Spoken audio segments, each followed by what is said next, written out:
جارێکی تر باسێک لە کۆمەڵکاریمانەکەین بزانین تۆکمەتریکەین ژنی هەموو ئیشێک کە ئەتەوێ ئەنجامی بدەی سەرەتا لە مێشکدا بۆ خۆی تا ئەی خەمڵێنی تاکو شێوەکەی گەڵاڵە ئەبێ تاکو ڕوکنەکانی ئامادە ئەبێ تاکو ویستت دێتە سەری عەزم دەکەی لە سەری ئەنجا ویستی چەسپاندن و هێنانە دی دەست پێ ئەەکەی ئەمانە هەمووی شێوازەکن تاکو لە مێشکدا ئێمە پێویستیمان بەوە هەیە هەر یەکێک لە ئێمە لەم کۆمەڵکاری خۆمان تێبگەین ئەنجا بزانین چۆن داهێنانەکەین بۆی تۆکمەتر بین لە چ لایەنێکەوە پێویستیمان بە قووەت و نفوزمان هەیە بەهێزتریکەین لە تاکەسی خۆمانایە نوقسانی تاکو پەروەردەیکەین ئاڕاستەیەکەین پێویستیمان بە پارسەنگبوونێکی باشتر هەیە یان لەلایەنی فکریەوە پێویستیمان بە ململانەکە هەیە و زیاتر لێی تێبگەین یا پێویستیمان بەلایەنی سیاسی و دەستوریمان هەیە بۆ ئەوەی بزانین چۆنە یان لایەنی ئیداریمان پێویستیمان بەوە هەیە بەرفراوانتر بێ بۆ ئەوەی پەیوەندیەکانمان مەزبوطترکەین بەهەرحاڵ ئێمە وەکو کۆمەڵە خەڵکێک لە بارودۆخێکی کوردی باشوورە و کوردستان بە گشتی کورد بە شێوەیەکی گشتی هەمووی لە جیهانێکی سیاسیە ئەژین ئەو بارودۆخی کە ئێمەی دیارە دایک بوون چەندین جیل پێش منیش و دوای منیش کە جیلی ئێوەژەگرێتەوە هەمومان هەر لە ناو جەوێکی سیاسیە گەورە بووین چونکە 80 ساڵ لەمە پێش ئەیانوت جیهانی ئەمڕۆ سیاسەتە اینجا ناویان لە مرۆڤی سەردەم نابوو چۆن لە قەرنەکانی ڕابردوو ئەیانوت مرۆڤ ئاژەڵێکە و قسە ئەکا ئەنجا لە 80 ساڵ لەمە پێشە یەکەم جار کە باسییان کرد لە ئەم زاراوەی جاندایەنە بەناوی پۆلەتیکەڵمان یعنی مرۆڤی سیاسی ناویان لە چەرخەکەژنا لە سەدەی ڕابردووتیان سەردەمی مرۆڤی سیاسیە مرۆڤی سیاست هەرچەنە ئێستا خەڵک گەیشتۆتە سەردەمێکی ترکەیتر مرۆڤی مخابراتی دێتە پێش چونکە وا پێ ئەچێ والله ئاعلم لە سەردەمانی داهاتووە لە مەدای 40 ساڵ 50 ساڵی تریشە دنیا هەمووی ببێ بە مخابرات چونکە دەستگای مخابراتی زۆر متەتەورتر بووە و تەکنۆلۆژیا زۆر یارمەتیەدا ئەنجا وەزاراتی بۆ تەشکیلەکرێت دەستگاکان گەورەتر بوون ئامێری بۆ دروست دەکرێت مۆزەفینی زۆری هەیە و مەراکزی بەحسی هەیە بەداخەوە دەستگا مەدەنیەکانی شەستە مخابرات وردە خزاوەتە ناوی و باڵی چەشاو بەسەریە دایرەی پۆستە دایرەی ئەعلامە جگە لە دایرەی مخابرات خۆی شورتەی مەدەنیە دایرەکانی دەوڵەتە بێگانەکانە مافی مرۆڤە ئەوانش بە شێوەیەکی گشتی ئێستا مرۆڤی ئەم سەردەمەش ئەم 100 ساڵی داهاتووشمان کە بە 100 ساڵێکی مرۆڤی مخابراتی ئێمە بگەڕێنەوە سەر جارە هەر هێشتا ئێمە ماومانە بۆ ئەی مرۆڤی سیاست بین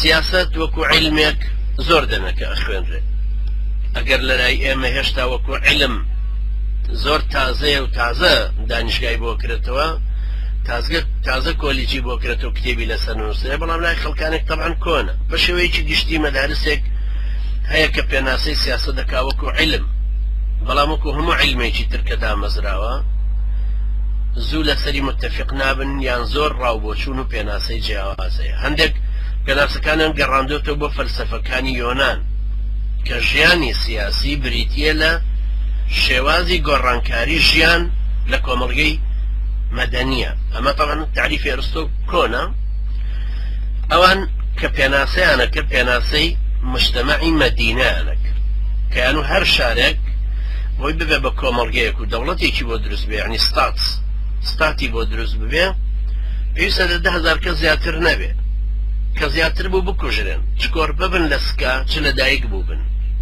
شارێک هەر 10,000 پێویستە گوندەکانی دەور و پشتیشی تەحدید دەکرا بۆی پێداویستی یەکتریش فراهم بێنن دەستەبەر بکەن ئەمان کە پۆلێ نەکردەوە ئەیانوت حاکم هەیە هاوڵاتیش هەیە لەو نێوانە شەفەی لە سوفەکان هەن پیاوانی معبەدەکانیش هەن چینایەتیەکی تر دروستە بوو بە معنای چینایەتیەکی سەقافی چینایەتیەکی ڕۆشنبیری نەک چینایەتیەکی پرۆلیتاری بورجوازی وەکو مارکسەڵێ.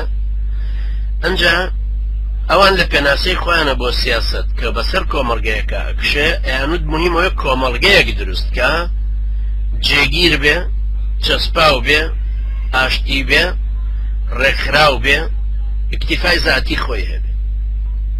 کەوابوو بەلای ئەوانەوە زانستی سیاست بریتیە لەو زانستەی کە سروشتی ژیانی کۆمەڵگە و دەوڵەتە خوێنێ. لای ئەوان ئەمە بوو. بەڵام لە چرخەکانی ناوەڕاستە هەرهی ئەوروپا، باسەکەمان هەر لەسەر لایەنی ئەوروپایە، جنا لە ئیسلامە تەبعاً لە سەرەتاوە معلوم بوو سیاست عێراقیە بەسەر حاکم و کاربەدەستەکانیەوە و ئەوان چۆن ئاڕاستەی کۆمەڵگەکە کرد.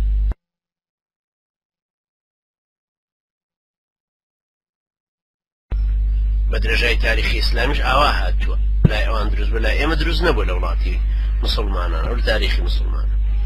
پاشان لە سەردەمانی چرخەکانی ناوەڕاستە کە زاناکانی کۆمەڵناسی و سیاست هاتنە پێش و دراسی ئەویان کرد کە سیاست بریتیە لە زانستی دیراسەکردنی دەوڵەت. یەکی وەکو ماکس فیبەر کێچێکە لە کۆمەڵناسەکان، کۆمەڵناس بە معنای اجتماع نا فقط، چونکە کۆناسی سیاسیمان هەیە ئەگەر بیکەینە کوردی بە معنای علمی اجتماعی سیاسی. ئەم دەرسەی ئەمڕۆ زۆرتر ئاوان لەو نەوعی علمی اجتماعی سیاسیە بۆ چاوکردنەوەیەکی زۆرترمان بۆ ڕشتی سیاسیمان زۆرتر هەبێت چاومان بکرێتەوە تیا. ماکس فیبەر ئەڵێ دەوڵەت بە قیادەی سیاسیەوە چۆن پەیوەستە، سیاست ئەمە دراساکە، چێ دەوڵەتە با بەڕێوە، چۆن هاتۆتە پێشەوە، ئەو قیادەی سیاسیە چۆن ئاڕاستی کۆمەڵگەکە لە ناو دەوڵەتەوە ئەکە. حیزبێک هاتۆتە سەر حکوم، بۆ نمونە لە وڵاتی چۆکو نەروێژە حیزبێک هاتۆتە سەر حکوم، ئێستا حیزبی کرەکارانە، چۆن بە سیاسەتی خۆی ئەم دەوڵەتە ئەبا بەڕێوە لە خلالی پەرلەمان و حکوومەتەکەی خۆیەوە، و هەروە ئاڕاستەکردنی کۆمەڵگە مەدەنیەکەی لە ڕێگای ئەو دەستگایانەی کە لەناو کۆمەڵگە مەدەنیەکەیە هەیە. بەڵامێکی تری وەکو ماکی فروێج ئەڵێ دەوڵەت لە سیاسەتە ئەوەیە کە اعتیماد دەکاتە سەر قووەت. دەوڵەتێک چەند بە قووەتە لای ئەم ئەوەندە سیاسیە، هەر لەبەرەوەشە کە ئەم اعتیمادی لەسەر کە تۆ تێ دراسی کۆمەڵگەیە بکەی، ئەبێ دراسی بکەی بزانێت قووەتەکە لەکوێ، دراسی ئەوە بکەیتەوە و ئەو قووەتەی چۆن پیا کردووە، چۆن زەعیفە بێ، چۆن هەیگێنێتە سەردەسەڵات و سوڵتە. هێچی چکە ناوی لازۆیی لە ئەڵێ سیاست علاقەی هەیە بەسەر ئەوە علمێکە دراسی هەموو کۆمەڵێکی ناوچەکە ئەکا کە پەیوەندیان بەوە هەبێ بیانێ بگەنە سەر سوڵتە. ئەمەش هەبوون لە ناوچەیەکە ئەژیان، بەڵام نانێ بگەنە سوڵتە. بۆ نمونە تۆ دراسی کۆمەڵێکی سۆفیەکەی، ئەو کابرای سۆفی نایە بگاتە سەر حکوم، یا نور یا تەبلیغ یا لەم حیزبە ئیسلامیانە کابرا نایە بگاتە سەر سوڵتە، لەبەر تۆ دراسەکردنی ئەو لەو ڕۆوەکەی کاریگەری لەسەر کۆمەڵگەکە چەندە شتێکی تر مەدانێکی ترەوەی. بەڵام کە بتوێ دراسی ئەو بکەی بزانی ئەوانەی کە خۆ ئەکوتن بۆ سوڵتە چێن. لە کۆمەڵگەی ئێمە و لە کۆمەڵگەی خەیری ئێمەشە سێ پۆل هەن، سێ خەت هەن. خەتێکیان لیبراڵن، ئەوانەی کە سەر بە ئەوروپان وەکو ئەوروپا بیرەکەنەوە، کرانەوەیکی زۆرتریان هەیە لەسەر دینەکان، قەومەکان، جیاوازی چینەکان و هەروە کولتورە جیاوازەکان. ئەمانە پێیان وترە لیبراڵ. مەدرسەیەکی تر هەیە انفتاحی کەمترە، کرانەوەی کەمترە، بەڵکو ئایدۆلۆژی خۆی بیری خۆیت، بەڵکو لەسەر ئەساسی ئایدۆلۆژی خۆی بیرەکاتەوە لە دیدی ئەویشەوە ئەبینێ. بۆ نمونە کۆمەڵگەیەکی سۆسیالیستی دروستەکات، دیدێکی کۆمۆنیستی هەیە، لەبەر ئەم دیدە کۆمۆنیستی ئەوانی تر بە خەسمی خۆی زانێ، بوونی سەرمایەداری، بوونی بورژوازی، بوونی ئەوانی تر کە ئەو پۆلێنی کردوون هەمووی لە خارجی کەوانەی ئەمان. لە هەمان کاتە خەڵکیی دیندار هەیە حەسەب حاڵەتی ئەو وڵاتە. ئەم دیندارانەش بۆ خۆیان حیزبی سیاسیان هەیە، وەکو حیزبی دیموکراتی مەسیحی لە یۆنان یا لە ئەڵمانیا، یا حیزبی گەلی مەسیحی لێرە لە نەرویج، یان حیزبی شاس هیچ جوولەکە لە ئیسرائیل، یا حیزبی بەهاراتیە جەناتیە هەندۆسیە و لە هەندە، یا حیزبی بودایی کە لە تی دینەکە لەوانە حیزب کاتۆلیکی بێ و لە ڤێنزوێلا هەبێ. یا لە شوێنێکی تر لە ئەمریکای لاتینی هەیە.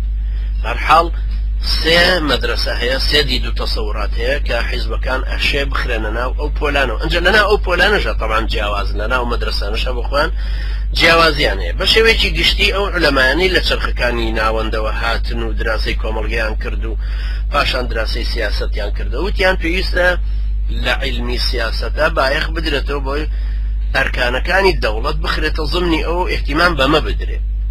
بۆیە ئێستا لە ئەوروپای بینی کە ئەڵێن عیلمی سیاسەت ئەوە لە لای ئێمە ناگرێتەوە کە ئێمە وەکو حرەکاتی سیاسی ئیشەکەین. ئێمە لە لای ئێمە حزب یعنی ئەو خەڵکی کە ئەو هەیکەلە ئیداریەی کە کۆمەڵە خەڵکەکەی خۆی کە مقتەنیع بوون بە بەرنامەکەی ئەو کۆ کردێتەوە کەوتونەتە کارکرد. ئەمە ئەشەیە پێناسەی حرەکاتی بەسەرا بێت. ئەو پێناسەی کە بۆ حیزب بکرێ لە ڕۆژ ئاوا ئەوە نییە، چونکە ئەم لە سەرەتاوەڵێ حیزب کۆمەڵە خەڵکێکن بەرنامەیەکی سیاسیانە باوەڕیان بە تەداول سوڵتە هەیە، بە دەستا و دەستکردنی دەسەڵات هەیە و هەوڵیشە دەن بگەنە دەسەڵات بە ڕێگە دیموکراسی. ئەمە پێناسەی حیزبە لێرە. لەبەرەوە ئەمان هاتوون ئەمانی کە حکومە کسفیگەر و ئەوانە دراسی ئەوەکەنەوە کە دەوڵەت بریتە لە چوار ڕوکن: گەل، خاک، دەسەڵاتی سیاسی سەر بەخۆی. کەوا بۆڵێن ئێمە کە عیلمی سیاست ئەمانێ بینین بۆ تەلەبەیەک بیخوێنێ، ئەمە ئەخوێنێ.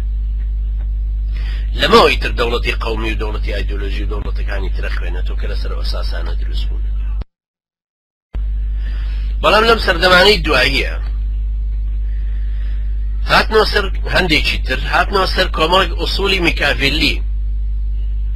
هاتنەوتیان نا بریتیە لە سیاست، هاتنەوتیان سیاست بریتیە لە دراسەکردنی هێز، پاوەر. ئەمە میکاڤێلی کاتی خۆی کە وتبووی، تەوان میکاڤێلی لە 1500ەکانە 1527 تا کۆچی دوایی کردووە ئیتالیە. میکاڤێلی ئەیوت هەموو شتێک پێویستە لە پێناوی دروستکردنی هێزا بێت، کە هێزی شت هەبوو هەموو شتێک دەبێ بکەی لە پێناوی مانەوەی هێزەکە. هەرچی شتێکی شت بەو هێزە ئەنجامدا حەق و ڕەوایە. بۆ ئێستا ئەوروپاش ئێستا ڤیتۆ ئەوەی کە هەیەتی ئەمافی خۆی زانێ بە شتێکی حەقی زانە کە ڕێی 100 وڵات خاتە کەنارەوە خۆی ڤیتۆ بەکاربێت.